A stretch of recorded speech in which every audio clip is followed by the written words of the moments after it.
আমার স্বরচিত কবিতা সম্প্রীতি।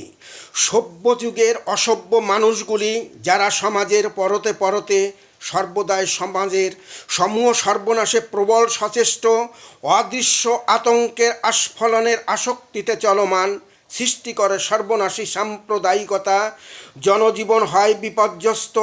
অনাহুত সেই সমস্যার সমাধানে বাকি সকলেরই সাধনা হোক স্বনির্বন্ধ আবেদনের অনুভূতির সমর্থনে। সমাজের অভ্যন্তরে এই অশুভ শক্তির পদদলিত করে পূর্ণাঙ্গ মুক্তির মোক্ষম প্রয়াস। শপথের বন্ধনে সামগ্রিক কল্যাণে সকলের সকল কাতরতা কাটিয়ে বজ্রকণ্ঠে ধ্বনিত হোক ভাবি কলঙ্কহীন সুস্থ সমাজে সহল সরল সুন্দর সার্বিক স্বস্তির স্বাতন্ত্র মন্ত্র। জাতিতে নই আমরা হিন্দু মুসলমান খ্রিস্টান বৌদ্ধ জৈন পার্সি, হোক লুপ্ত দুর্দ্বন্দ্বের বজ্জাতি, পরিচয় হোক শুধু একটাই, আমরাই সৃষ্টির সেরা মানব জাতি।